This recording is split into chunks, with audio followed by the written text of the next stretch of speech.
What's up, everybody? Welcome to the live stream. I just did a podcast with the K Awakening a few weeks ago on the Clean Living Project.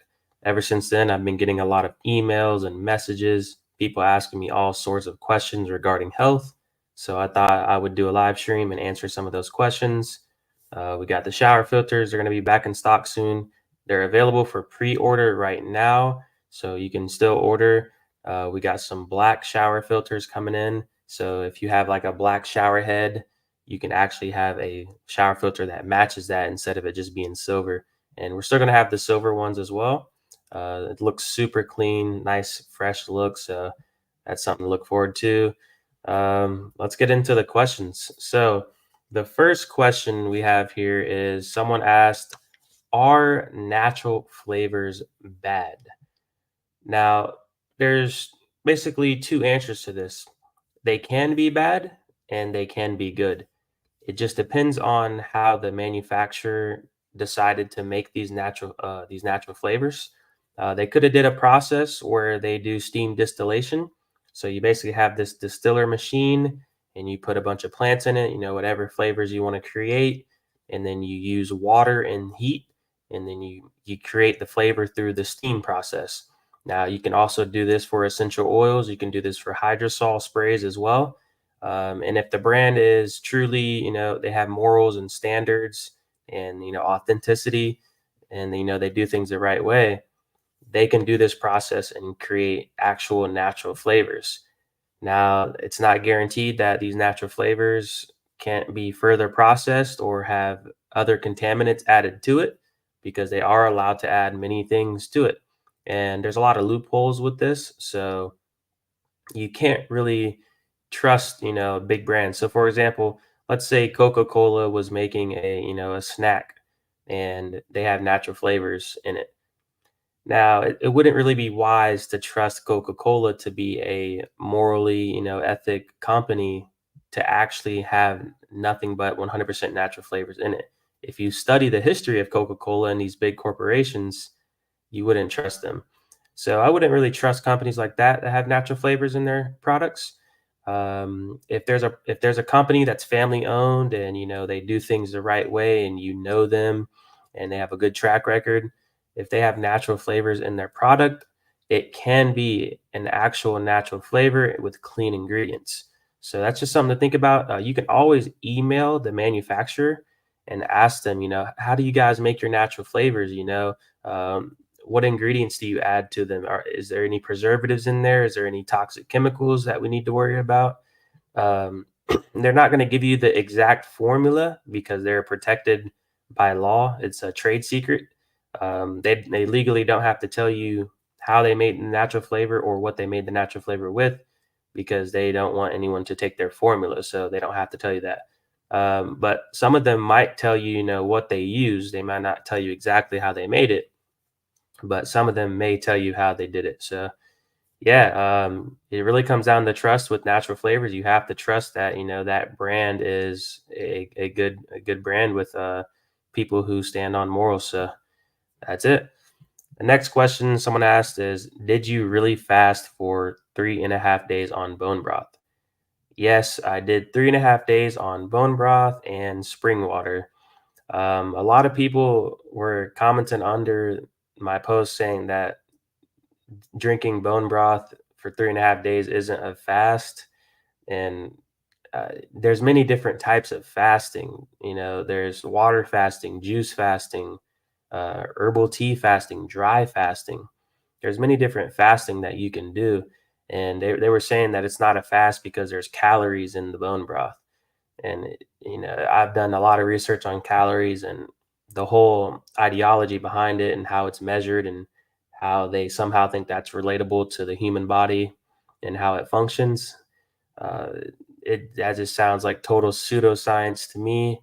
I don't care about calories. I don't track calories. I don't even think about calories when I eat food. So, um, but I did drink bone broth and spring water for 3.5 days straight.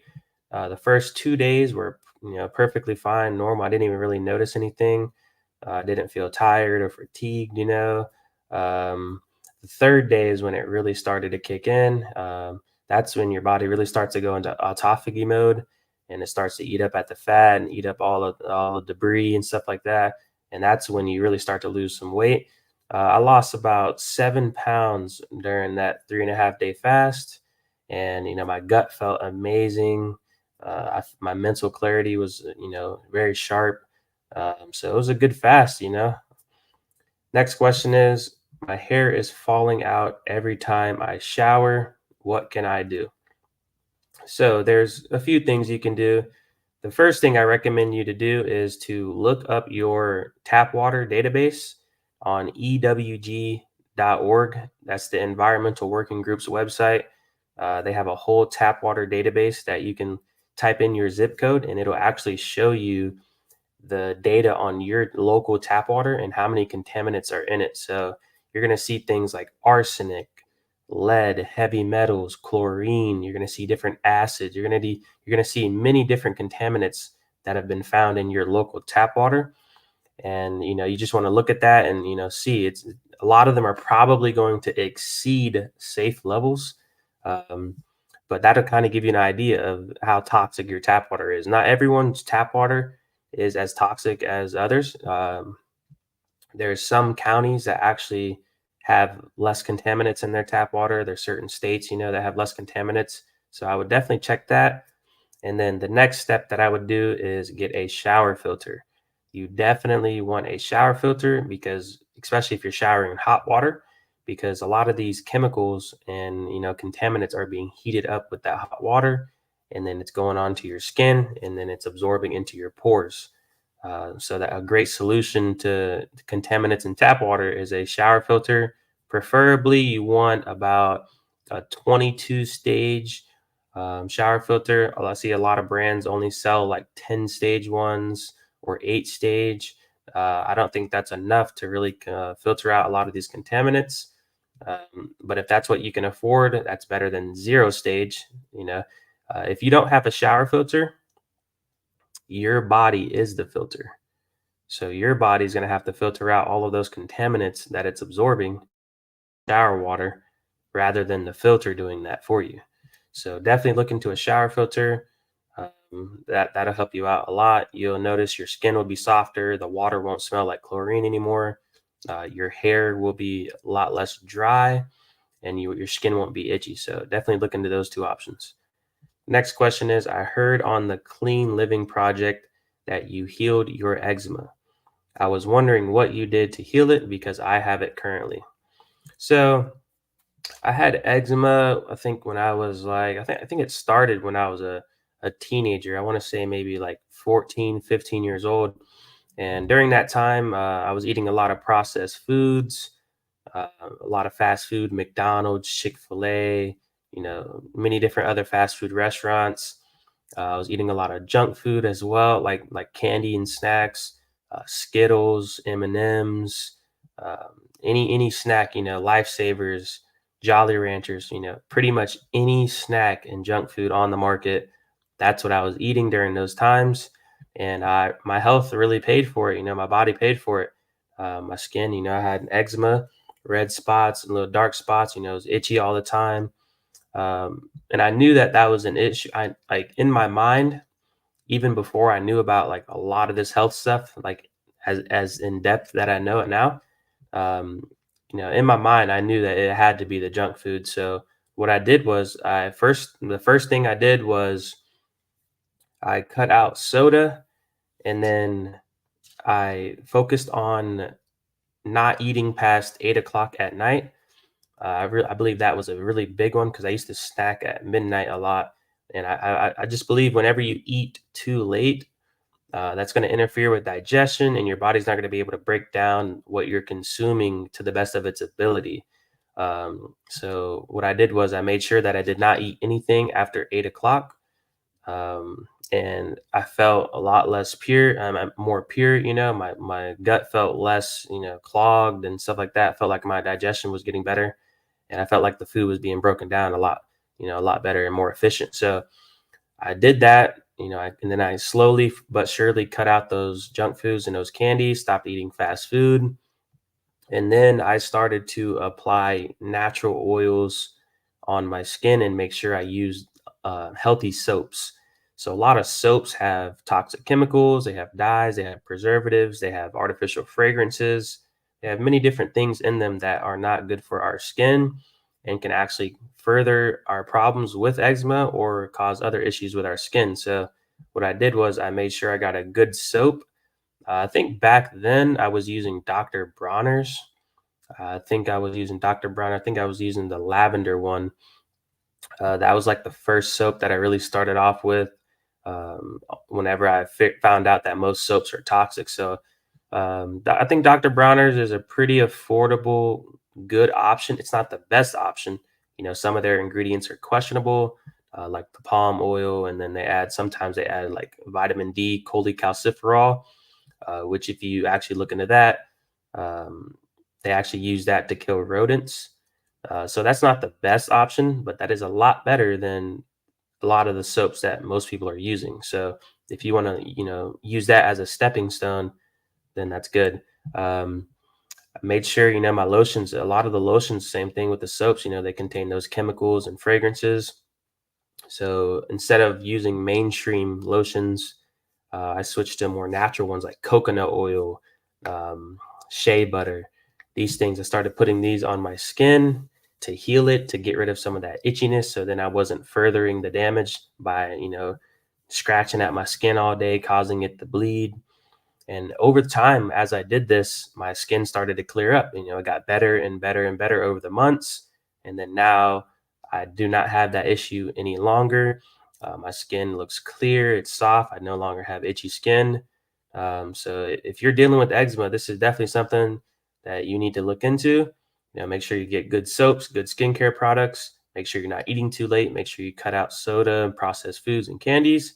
And 9 times out of 10, probably 10 times out of 10, your skin's going to clear up and your eczema is going to miraculously go away. It's not a miracle, it's just common sense. What you're putting in your body will often reflect on your skin. So definitely look into that. Next question is, how did you heal your athlete's feet? So I talked about this on the Clean Living Project as well. I also had athlete's foot. My feet used to be really itchy, and it was all my fault, honestly. As a kid, man, I used to play outside all the time, wearing the same socks, wearing the same sweaty, moist shoes all the time, not cleaning my shoes properly or at all. Honestly, I never thought about cleaning my shoes. I'm just out there running around, having fun playing sports. Um, Wearing the same socks all day, not letting my feet breathe, wearing my shoes all the time. And my feet got paid the consequences for that. So what I did was I started to wear tennis shoes less, and I started to wear more sandals and slides and let my feet breathe. And then after that, what I did was I stopped wearing the same sweaty, dirty socks all day. And I started, to switch out my socks, make sure, I'm not wearing the same socks all day, get clean pairs, clean my shoes, stuff like that. And as I did that, the athlete's feet went away. And that is just basic hygiene right there, when I used to go to the doctor, stuff like that, they would say, oh, you need this ointment, you need this cream, oh, you need this powder, you need this. And all of those are just trying to suppress that and putting band-aids on it instead of actually addressing the root causes. Um, when you address the root issue, the issue becomes a lot more easier and the chances of healing that issue become a lot more greater. The longer you hold off on addressing the root causes, oftentimes the harder it becomes to actually heal that issue completely because there's so much damage over time from suppressing it. So if you're dealing with any issues like eczema, athlete's feet, anything that they want to label and call whatever they want to, whatever they want to call it, um, try to find out the root cause. The root cause is almost always going to be your environment, what's around you, 5G towers, a lot of environmental pollutants in the air, toxic chemicals and fragrances and stuff that you're using around the home. These are all going to be a part of this, and then your diet, and obviously, your basic hygiene and your lifestyle. If you review that and self-reflect, you're likely going to find the root cause of your health issue or health issues. And then once you know that, you can address that and make changes and, eliminate certain things, and then you will heal. This is basic, this is basic stuff, but we're not taught this. So definitely something important to look into. So next question is, do you recommend any vitamin supplements, or are they all bad? Now, I posted this before, and whenever I talk about supplements, a lot of people say, "Oh, well, anything can be a supplement." A supplement just means something that you add into your diet, to assist you with certain things or to get certain nutrients. Um, if we're going based off of the actual definition of a supplement, um, if it's a so-called vitamin supplement that they just call a vitamin supplement, but they just, took real whole foods and blended it up and put it in a powder and put it into some capsules, and then you're taking that, that is what I call a food-based supplement.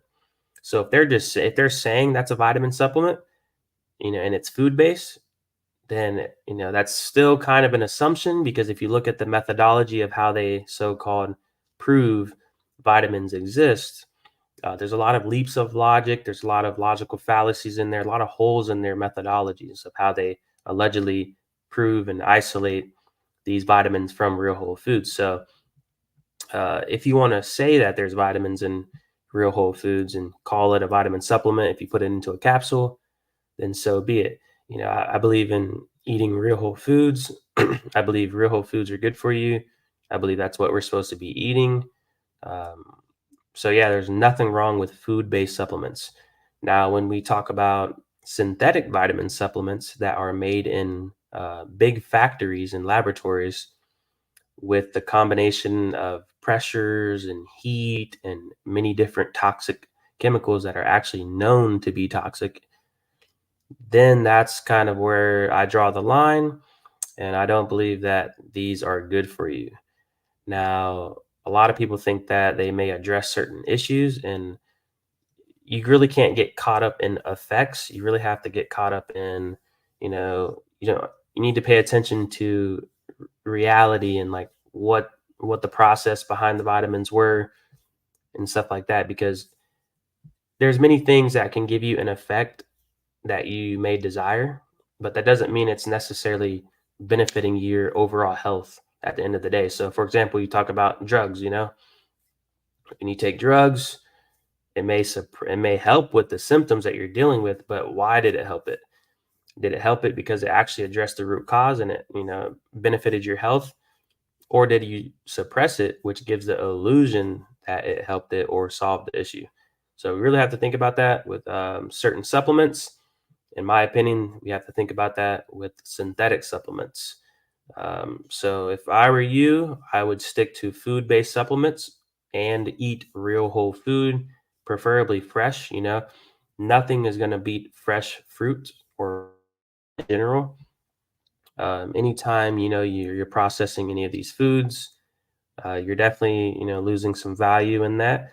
That doesn't mean it's bad for you, but there's nothing more superior than fresh fruit, in my opinion. So yeah, stick to the food-based supplements, avoid the synthetic supplements, and I think that's the way to go.